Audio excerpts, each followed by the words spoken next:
Baik, salam sejahtera untuk kita semua. Pertama-tama, kami selaku kelompok mengucap syukur atas berkah dan rahmat Tuhan, hingga kami bisa mempresentasikan hasil diskusi kelompok kami pada kali ini. Kali ini kelompok kami akan menerangkan dan menjelaskan tentang Pancasila sebagai dasar negara Republik Indonesia.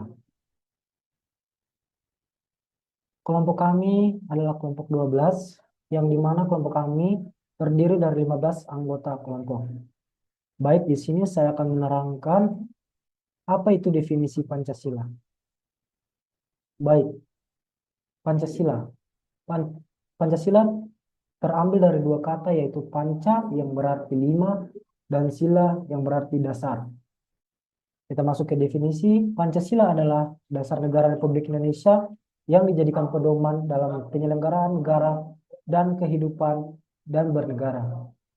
Pancasila juga merupakan ideologi terbuka yang dinamis dan mengikuti perkembangan zaman. Selain itu, Pancasila juga merupakan fondasi utama dan panduan filosofis bagi Republik Indonesia. Sebagai dasar negara, Pancasila berperan sebagai acuan dalam membentuk sistem pemerintahan, hukum, dan kebijakan negara. Nilai-nilai yang terkandung dalam Pancasila diharapkan dapat menjadi landasan moral dan etika dalam kehidupan berbangsa dan bernegara. Sekian.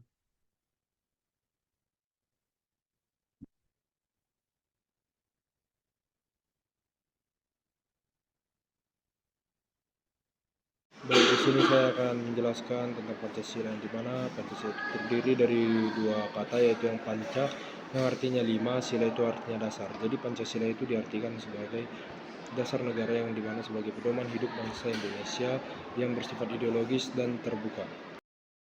Baik, untuk latar belakangnya, yang pertama itu konsep Pancasila dari Muhammad Yamin. Ini pada tanggal 29 Mei 1945. Muhammad Yamin mengemukakan 5 sila, yaitu yang terdiri dari perikebangsaan, perikemanusiaan, periketuhanan, perikerakyatan, dan kesejahteraan rakyat. Nah, yang kedua, konsep Pancasila Supomo. Pada tanggal 31 Mei 1945, Supomo mengemukakan 5 dasar negara yang terdiri dari persatuan, kekeluargaan, keseimbangan lahir batin, musyawarah, dan keadilan rakyat. Lalu untuk selanjutnya yaitu konsep Pancasila Soekarno. Soekarno mengusulkan 5 dasar negara yang terdiri dari kebangsaan Indonesia, internasionalisme atau perikemanusiaan, mufakat atau demokrasi, kesejahteraan sosial, dan ketuhanan yang Maha Esa. Kelima prinsip ini kemudian disebut dengan Pancasila. Panitia 9 untuk menyelesaikan perbedaan golongan Islam menginginkan agar negara diatur berdasarkan syariat Islam, sementara golongan nasionalis menghendaki negara tidak diatur berdasarkan hukum agama tertentu. Sidang Panitia 9 yang digelar pada 22 Juni 1945 yang populer dengan nama Piagam Jakarta. Sidang BPUPKI kedua berlangsung dari tanggal 10 Juli 1945 hingga 16 Juli 1945. Dengan sila pertama diganti dengan ketuhanan yang Maha Esa dari ketuhanan dengan kewajiban menjalankan syariat Islam bagi pemeluk-pemeluknya. Makna Pancasila tidak hanya menjadi landasan hukum yang tertulis dalam undang-undang, tetapi juga menjadi landasan nilai yang hidup dan berkembang dalam masyarakat Indonesia. Pancasila menjadi landasan bagi interaksi sosial, budaya, dan politik di Indonesia. Nilai Pancasila tercermin dalam adat istiadat, tradisi, serta perilaku sehari-hari masyarakat Indonesia. Poin pertama dari makna Pancasila adalah Pancasila sebagai sumber hukum dan moral, yang dimana sebagai dasar negara, Pancasila menjadi sumber dari segala hukum dan peraturan yang berlaku di Indonesia. Dan poin kedua adalah Pancasila sebagai falsafah hidup berbangsa. Hidup bangsa. Pancasila tidak hanya menjadi dasar negara tetapi juga menjadi falsafah hidup bangsa Indonesia, yang artinya nilai-nilai yang terkandung dalam Pancasila menjadi landasan bagi seluruh rakyat Indonesia dalam menjalani kehidupan bermasyarakat, berbangsa, dan bernegara. Pancasila menjadi landasan bagi cara berpikir, bersikap, dan bertindak rakyat Indonesia. Poin yang ketiga adalah pentingnya memahami dan mengamalkan Pancasila. Memahami dan mengamalkan nilai-nilai Pancasila sangat penting bagi seluruh rakyat Indonesia, karena dengan memahami dan mengamalkan Pancasila kita dapat memperkuat persatuan dan kesatuan bangsa, meningkatkan kesejahteraan rakyat, serta mewujudkan cita-cita bangsa Indonesia yang adil, makmur, dan beradab. Salam sejahtera untuk kita semua. Perkenalkan, nama saya Daniel Batelimbong dari Prodi 1 Teknik Elektro dengan NIM 1304013. Kali ini saya akan menjelaskan bagian saya, yaitu makna dan arti dari sila pertama, ketuhanan yang Maha Esa, yang dimana maksudkan adalah bahwa Indonesia berbangsa yang memiliki agama dan juga mengakui keberadaan Tuhan yang Maha Kuasa, serta bebas dalam memiliki agamanya masing-masing. Yang dimaksud dari sini adalah kita harus saling menghargai agama orang lain, menghormati agama sendiri, dan juga berhak mengakui keberadaan agama orang lain tanpa menjelek-jelekan agama tersebut. Sekian dari saya, terima kasih. Kemudian di sini saya akan menjelaskan mengenai sila kedua, yaitu mengenai kemanusiaan yang adil dan beradab. Nah, kemanusiaan yang adil dan beradab ini mengandung makna bahwa setiap individu memiliki hak dan kewajiban yang sama, yang harus dihormati dan dijalankan dengan prinsip keadilan serta norma-norma yang beradab. Keadilan di sini berarti perlakuan yang setara bagi setiap orang tanpa diskriminasi dan memastikan kesempatan yang sama dalam memperoleh hak-hak dasar dan perlindungan hukum.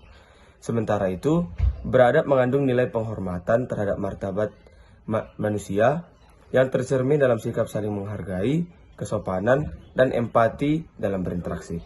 Prinsip ini mendorong terciptanya kehidupan yang harmonis, di mana setiap individu dapat hidup dengan aman, damai, dan dihargai dalam segala perbedaan, dengan tujuan mencapai kesejahteraan bersama dalam masyarakat yang sejahtera dan berkeadilan. Shalom, saya Yuan Triadi Lubis dari Prodi 1 Teknik Elektro, NIM 13S24004. Di sini saya akan menjelaskan sila keempat beserta maknanya. Sila keempat berbunyi, kerakyatan yang dipimpin oleh hikmat kebijaksanaan dalam permusyawaratan perwakilan. Sila ini mengandung demokrasi dan musyawarah dalam pengambilan untuk kepentingan bersama. Sila ini juga mengandung nilai-nilai kerakyatan seperti mengakui kedaulatan rakyat, menjamin kedaulatan rakyat secara demokratis, menampung aspirasi rakyat, mengutamakan kepentingan negara dan masyarakat, tidak memaksakan kehendak kepada orang lain, dan menghormati kebebasan individu dalam berpendapat dan bertindak. Sekian dari saya, terima kasih. Bermakna bahwa kesejahteraan sosial harus merata dan adil bagi seluruh rakyat tanpa ada diskriminasi. Baik, saya akan menjelaskan sedikit makna dan definisi dari sila kelima ini. Sila sosial adalah konsep yang mengacu pada prinsip-prinsip yang menjamin setiap individu yang memiliki hak dan kesempatan yang sama untuk mencapai kesejahteraan dan kemakmuran. Yang saya ketahui tentang definisi keadilan sosial itu saya ketahui suatu kondisi masyarakat yang adil dan di mana setiap individu memiliki hak dan kesempatan yang sama untuk mencapai kesejahteraan dan kemakmuran tanpa diskriminasi atau perbedaan perlakuan berdasarkan latar belakang sosial, baik itu ekonomi, agama, atau etnis lainnya. Dan kita juga setiap individu memiliki hak yang dimana kita memiliki kesetaraan, keadilan ekonomi, keadilan sosial politik, keadilan budaya, dan keadilan di lingkungan. Oke, cukup sekian dari saya. Terima kasih.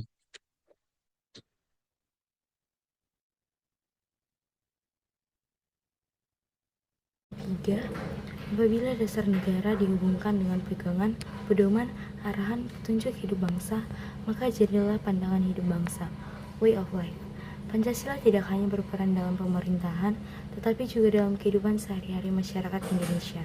Sebagai pandangan hidup bangsa, Pancasila memberikan pedoman dalam bertindak dan berinteraksi, berlandaskan nilai gotong royong, musyawarah, dan keadilan.